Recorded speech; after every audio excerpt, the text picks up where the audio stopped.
एक लड़के को अपने घर जाने में बहुत ही जल्दी होती है। वह घर बहुत तेज कदमों से आगे बढ़ रहा है और तो और दोस्तों, जैसे ही वह अपने घर पहुंचता है बस उसको उसकी पत्नी के मिलने का इंतजार होता है।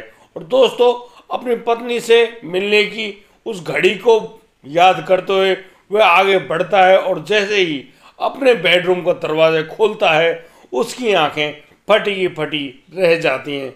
वह देखकर यह सोच उठता है कि आखिर यहाँ पर क्या हो रहा है। दोस्तों, वहाँ का मंजर कुछ और ही होता है। जैसा कि मैंने आपको बताया, उस लड़के की नई नई शादी हुई है और वह अब अपनी पत्नी के साथ सुहाग रात भी नहीं मना पाया था। दोस्तों, वह लड़का देखता है कि यहाँ उसकी पत्नी तो बेड पर लेटी हुई है लेकिन उसके ऊपर कोई और सवार हुआ पड़ा है, यानी कि वहां पर कोई और नहीं, उसी लड़के का पिता होता है। यानी कि वह लड़का अपने पिता को देखकर बेहोश होकर शायद ही गिरने वाला था। अचानक से वह कहता है कि पिताजी, तुमको शर्म नहीं आई? तुम्हारे बेटी की उम्र की है, लड़की है और तुमने इसी के साथ अपना मुंह काला किया है। बस इस बात को सुनकर उस लड़के के पिता को बहुत ही बुरी तरह से गुस्सा आता है और दोस्तों, देखते देखते इतना बड़ा कांड हो जाता है जिसको जानकर आप लोग भी हैरान रह जाएंगे कि यहाँ पर इतना बड़ा कांड कैसे हो गया। दोस्तों, आइए जानते हैं पूरी सच्चाई क्या क्या हुई है। नमस्कार, आदाब, सत श्री अकाल दोस्तों, स्वागत है आपका हमारे YouTube चैनल किस्से क्राइम के। और दोस्तों, आपसे प्यारी सी गुजारिश, हमारे चैनल को सब्सक्राइब करना और नोटिफिकेशन की बेल को दबाना बिल्कुल ना भूलें। दोस्तों, आज का बेहद ही हैरान कर देने वाला मामला सामने आया है इटावा उत्तर प्रदेश से। इटावा जिले का यह छोटा सा गांव जहां पर उस लड़के की शादी हुई थी। दोस्तों, इस शादी में उसके यार, रिश्तेदार, परिवार सभी लोग इकट्ठे हुए थे और बड़ी ही धूमधाम से नेहा नाम की लड़की के साथ उस लड़के प्रवीण की शादी करा कर लाई गई थी। प्रवीण नेहा जो कि दिखने में बेहद खूबसूरत है और तो और काफी अच्छी शरीर की बनावट है, उसको देखकर बस प्रवीण फूले नहीं समा रहा है। वह बस लाखों ख्वाबों को देख रहा है कि वह जैसे अपनी पत्नी नेहा के आमने सामने होगा अपनी सुहागरात की सेज पर, तो वह अपनी पत्नी के साथ बहुत सारे मजे करने वाला है। बस इतनी सी बात और अब वह आगे बढ़ने लग गया था। उसकी बड़ी ही धूमधाम से शादी होती है और दोस्तों, उसकी इस शादी के बाद अब वह जब अपनी पत्नी नेहा को अपने घर लेकर आता है तो उसके घर में नेहा नाम की उस लड़की नई दुल्हन का बड़े ही अच्छे से स्वागत किया जाता है। दोस्तों, उस स्वागत को देखकर नेहा भी फूले नहीं समा रही थी। दोस्तों, अब नेहा आ जाती है उस घर में दुल्हन बनकर। उसका इस प्रकार से स्वागत हुआ है, वह अब अपने आप पर काबू नहीं रख पा रही है और बस वह सभी का हाथ जोड़ जोड़ कर धन्यवाद करते हुए घूम रही है। दोस्तों, देखते देखते वह घड़ी भी आ जाती है जिस घड़ी प्रवीण की नेहा के साथ सुहागरात यानी कि पहली रात होने वाली है। और दोस्तों, बस इसी रात में अब रात्रि के 11 बजे के लगभग जैसे ही प्रवीण अपनी पत्नी नेहा के उस बेडरूम में पहुंचते हैं, वहां पर नेहा बहुत ही सुंदर दुल्हन के गेटअप में अपने पति प्रवीण का इंतजार कर रही होती है। दोस्तों, यहाँ पर जो नेहा है वह इतनी सुंदर सजी हुई बैठी है उस बेडरूम पे, वहाँ पूरा कमरा सजाया हुआ है और बहुत ही सुंदर खुशबू वहाँ पर व्याप्त है। लेकिन नेहा को तो सिर्फ एक ही बेसब्री का इंतजार, वह है उसके पति प्रवीण के आगमन का। दोस्तों, रात के करीब 11 बजे के लगभग जैसे ही प्रवीण अपने उस कमरे में प्रवेश करता है तो मानो खुशियों की घंटियां बजने लगती हैं। अब दोस्तों, जैसे ही वहाँ पर नेहा अपने बेड पर बैठी है, बस प्रवीण वहाँ बैठता है और बस बड़े ही प्यार से अपनी पत्नी यानी कि नेहा का घूंघट उठाता है। दोस्तों, इस घूंघट को उठाने पर दोनों के शरीर में जो उत्तेजना का जो भाव है वो इतना ज़्यादा बढ़ जाता है कि बस अब दोनों में एक कुछ ही पल बीतते हैं कि एक दूसरे से लिपट जाते हैं। और दोस्तों, इसी लिपटने में अब उनके भाव बदलने लगते हैं।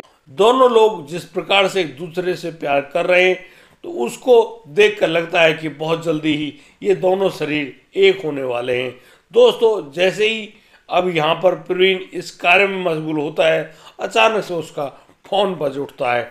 उसके फोन बजने पर उसकी सारा ध्यान जो अपनी पत्नी के साथ था वह उस फोन पर आ जाता है और वह जैसे ही अपने फोन को देखता है, वह देखता है कि यहाँ पर फोन उसके बॉस का है। वह अपने बॉस के फोन को अटेंड करता है और जैसे ही बोलता है हेलो, तो वहाँ दूसरी तरफ उसके बॉस की बड़ी ही घबराई हुई आवाज़ सामने आती है। यह आवाज़ होती है उसके बॉस की। वो कहते हैं कि प्रवीण जल्दी से ऑफिस आओ, यानी कि हमारी वो इतनी बड़ी जो डीलिंग है वह बस फाइनल होने जा रही है। तुम्हें जहाज़ की टिकट लेकर विदेश जाना है और इस डील को फाइनल करके आना है। मुझे पता है आज तुम्हारी सुहाग रात है, लेकिन यहाँ पर मेरी कंपनी का यह काम जो कि मैंने तुम्हें सौंपा था, यह काम बस होने ही वाला है। बस मैं तुम्हें करीब 10 दिन की छुट्टी दे दूंगा और यहाँ से बहुत सारे पैसे भी दे दूंगा। अब तुम आराम से अपना हनीमून मनाने के लिए विदेश चले जाना। प्रवीण जब इस बात को सुनता है तो वह अपनी पत्नी नई नवेली दुल्हन नेहा को बताता है और कहता है कि नेहा, अब तो हम हमारा हनीमून विदेश में ही मनाएंगे, क्योंकि मुझे बहुत ही ज़रूरी काम के लिए अभी ऑफिस निकलना है। दोस्तों, इस बात को सुनकर नेहा बहुत ही मायूस होती है। उसके सारे ख्वाब ऐसे लगता है जैसे पानी में बह गए हों।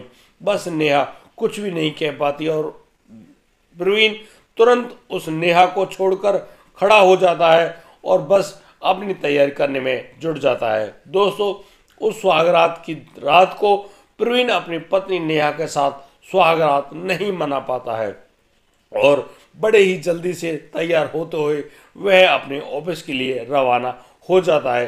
पूछने पर वह अपने पिता को बताता है कि वह उसके बॉस को बहुत ही ज़रूरी काम आ गया है, इसीलिए वह ऑफिस जा रहा है। बस इतनी सी बात को सुनते हुए उसके पिता भी उससे ज़्यादा कुछ नहीं कह पाते हैं। लेकिन दोस्तों, वह रात तो नेहा की गुजर जाती है। अगले ही दिन जैसे ही नेहा नहा धोकर आती है, लेकिन उसका मुंह बिल्कुल ही उतरा हुआ होता है, यानी कि उसके चेहरे को देखकर कहीं भी नहीं लगता कि नेहा अपनी पहली रात से बहुत ज़्यादा खुश हो या फिर उनकी पहली रात मन पाई हो। बस इस बात को जानकर प्रवीण के पिता राजेंद्र भी बहुत ज़्यादा परेशान होते हैं। बस फिर क्या था, राजेंद्र अपने बेटे की बहू यानी कि नेहा से पूछते हैं कि बेटा क्या हुआ, तुम इतनी ज़्यादा मायूस परेशान क्यों दिखाई पड़ती हो। तो यहाँ पर नेहा उस बात को टालते हुए मना कर देती है कि नहीं, उसको कुछ भी नहीं हुआ है। बस इस बात को सुनकर राजेंद्र भांप जाते हैं कि वाकई में इन दोनों के बीच में कोई ना कोई बात जरूर हुई है। दोस्तों, नेहा जब अपने बेडरूम के बिस्तर को ठीक कर रही होती है, ठीक उसी समय राजेंद्र नाम के जो उसका ससुर है वह उस बेडरूम में घुस जाता है और वह कहता है कि नेहा क्या हुआ, तुम्हारा उतरा हुआ चेहरा मुझे पसंद नहीं। अरे तुम तो खिलखिलाती ही सुंदर लगती हो, और क्या हुआ तुम जो इतनी परेशान हो।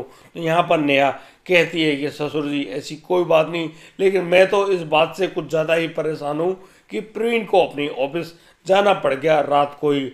हम लोग रात को एक दूसरे के साथ ना तो बात कर सके ना ही अपनी रात बिता सके, इसी बात का दुख है। बस इस बात को जानकर अब जो वहाँ पर मौजूद राजेंद्र है वे बहुत ज़्यादा परेशान होते हैं। वो देखते हैं कि यहाँ उनकी जो बेटे की बहू है वह बहुत ही ज़्यादा परेशान है, लेकिन राजेंद्र अपने बेटे की बहू का हाथ पकड़ते हुए कहते हैं कि कोई बात नहीं नेहा, यदि तुम्हें खुश वो नहीं कर पाया तो मैं तुम्हें खुश कर दूंगा, यानी कि यदि प्रवीण ने तुम्हें दुख दिया है तो मैं तुम्हारे सारे दुखों को मिटा दूंगा। बस फिर क्या था, अब यहाँ पर जो नेहा है वह कहती है कि कोई बात नहीं पिताजी, कल मिलते हैं। बस राजेंद्र बाहर चले जाते हैं बैठक में, बस इसी बात का इंतजार कर रहे हैं कि उनको उनके बेटे की बहू नेहा के पास जाना है। लेकिन दोस्तों, मैं आपको एक बात बता दूं कि यहाँ पर जो राजेंद्र है, राजेंद्र की पत्नी की मौत करीब 8 साल पहले एक गंभीर बीमारी के कारण हो चुकी है। वह बिना पत्नी के उस घर में अपने बेटे को ठीक ढंग से पाल रहे हैं। उनका इकलौता ही बेटा प्रवीण होता है। दोस्तों, अगले ही दिन अब जिस प्रकार से राजेंद्र के शरीर में उत्तेजना भरी हुई थी वह अपने आप को नहीं रोक पाता है और वह सुबह सुबह ही अपने बेटे की बहू नेहा के कमरे में घुस जाते हैं। वो देखते हैं कि नेहा जो नहा धोकर आई है बेहद खूबसूरत लग रही है और नेहा को देखकर उससे बिल्कुल भी नहीं रुका जाता है और वह नेहा का हाथ पकड़ते हुए उस नेहा को बेड पर गिरा देते हैं। दोस्तों, यहाँ पर दोनों के शरीर में इतनी ज़्यादा उत्तेजना भरी हुई है कि बस वो दोनों ही एक दूसरे पर कंट्रोल नहीं रख पाते हैं और दोस्तों देखते ही देखते उन दोनों के बीच में शारीरिक संबंध बनने की तैयारी हो जाती है। यानी कि दोनों ही अपने कपड़ों को निकाल कर बेड पर लेटे हुए अचानक से उस बेडरूम का दरवाजा खुलता है।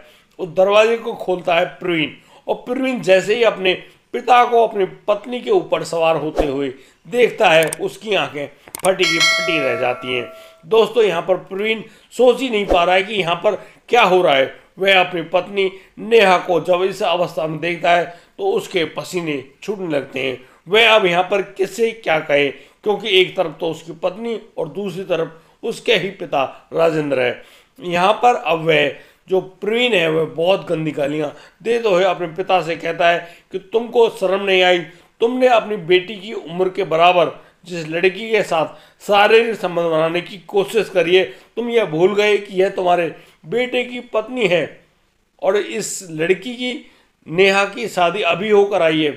बस इस बात के सुनते ही अब जो राजेंद्र है वह उठ खड़ा होता है बेड से और अपने कपड़े पहनते हुए उससे बोलता है कि बेटा अब चुप हो जा, तुमने जो कुछ बोलना था बहुत कुछ बोल दिया है। लेकिन प्रवीण भी गुस्से के मारे अब बोलते ही जा रहा है। दोस्तों इतने में ही नेहा भी खड़ी होती है, वह भी अपने कपड़े पहन लेती है। बस अब वहाँ पर झगड़ा सा बन गया था। अब ये बातें बाहर ना पहुँच पाए, अब जो राजेंद्र है वह अपने बेटा प्रवीण को लगातार चुप रहने की सलाह दे रहा है, लेकिन प्रवीण चुप ही नहीं हो रहा है। वह तो बहुत ज़्यादा गुस्से में होता है और कहता है कि उसके पिता ने ही उसका घर बर्बाद कर दिया। यदि तुम चाहते तो मैं तुम्हारी दूसरी शादी करा देता, लेकिन तुमने तो अपने बेटे का ही घर लूट लिया। इन सारी बातों को सुनते हुए अब जो राजेंद्र है वह बहुत ज़्यादा आवेश में आ जाता है और दोस्तों वह अपने बेटे की गले को पकड़ते हुए उसको झटकते हुए नीचे बेड पर गिरा देता है। और दोस्तों देखते ही देखते राजेंद्र अपने बेटे के गले को लगातार दबाता हुआ जा रहा है। दोस्तों वह इतने ज़्यादा गुस्से में होता है कि उसको पता नहीं चलता कि कब उसके बेटे प्रवीण के शरीर में हलचल बंद हो चुकी है। यानी कि अचानक से उसको ऐसे होश आता है, वह देखता है कि उसका बेटा अब इस दुनिया में नहीं रहा। यानी कि वह बहुत ही ज़्यादा घबरा जाता है। वह देखता है कि उसका बेटा अब सांस वगैरह कुछ भी नहीं ले पा रहा है, यानी कि उसकी मौत हो चुकी है। अपने बेटे को मारने के बाद अब राजेंद्र जैसे ही बेड से नीचे आकर खड़े होते हैं नेहा के सामने, तो कहते हैं नेहा से कि देखा, मैंने अपने दुश्मन को अपने रास्ते से हटा दिया, अब तुम्हारे और मेरे बीच में कोई भी नहीं आएगा। चलो आओ हम फिर से अपना वही प्यार शुरू करते हैं। बस इस बात पर नाराज होते हुए नेहा राजेंद्र के हाथ को झटक देती है और कहती है कि अरे तेरे जैसे इंसान के साथ मैं यदि ऐसा कार्य करूंगी तो तुम में और मुझ में क्या फर्क रह जाएगा। अरे तुम जब अपने बेटे के ही नहीं हुए तो तुम मेरे क्या होंगे। और सुनो, अब तुम इतनी बात को सुनकर चुप मत रह जाना। एक काम करो, जल्द से जल्द जो भी तुम्हारी जायदाद जमीन है उसको मेरे नाम लिख दो, वरना मैं सारा भंडाफोड़ कर दूंगी और बता दूंगी कि कैसे तुमने अपने बेटे की हत्या करी है। यहाँ पर राजेंद्र कहता है कि अरे नहीं नेहा, तुम भी तो मेरे साथ इस साजिश में थी, इस कृत्य में थी, तुमने भी तो मेरे बेटे को मरवाया है। तो यहाँ पर नेहा कहती है कि नहीं, सब कुछ मेरे फ़ोन में रिकॉर्ड हो रहा है और देखो उस फ़ोन में तुम ही हो अपने बेटे की गले को घोटने वाले, और कोई वहाँ पर मौजूद नहीं है। नेहा जैसे ही उस वीडियो रिकॉर्डिंग को अपने ससुर राजेंद्र को दिखाती है, राजेंद्र के पैरों तले जमीन खिसक जाती है। वह डर के मारे जेल ना चला जाए, वह चुपचाप लाकर अपनी ज़मीन के सभी कागजात उसको सौंप देते हैं और कहते हैं कि लो नेहा, इन सब का हकदार तुम ही हो। लेकिन नेहा और भी ज़्यादा दिमाग लगाती है और वह सीधा फ़ोन करती है पुलिस के पास। पुलिस के पास फ़ोन करने पर पुलिस को मौका वारदात पे बुला लिया जाता है और अब नेहा अपने ससुर राजेंद्र को गिरफ्तार करवा चुकी होती है। दोस्तों जिस प्रकार से यह सारा कांड हुआ, सभी लोग देखते रह गए, सकते में आ गए कि एक व्यक्ति जो अपने ही बेटे की बहू के साथ इस प्रकार का दुष्कर्म कर सकता है, वही व्यक्ति अपने बेटे की गला घोटकर हत्या भी कर सकता है, और तो और अपनी ज़मीन जायदाद को अपने बेटे की बहू के नाम भी कर सकता है। यानी कि उस आदमी की मानसिकता पर सभी लोगों को बहुत ज़्यादा गिलानी हो रही थी और सोच रहे थे कि राजेंद्र जैसा व्यक्ति हमारे समाज का हिस्सा कैसे हो सकता है। दोस्तों देखते देखते राजेंद्र को भी पुलिस पकड़ कर ले जाती है और आज वह सलाखों के पीछे है। दोस्तों आज की कहानी में सिर्फ इतना ही। अब दीजिए मुझे इजाजत, मिलता हूं कल, लाता हूं एक और नया सनसनीखेज मामला। तब तक के लिए आप बढ़िया रहें, बेहतरीन रहें, अपना और अपने परिवार का बखूबी ख्याल रखते रहें। जय हिंद, जय भारत।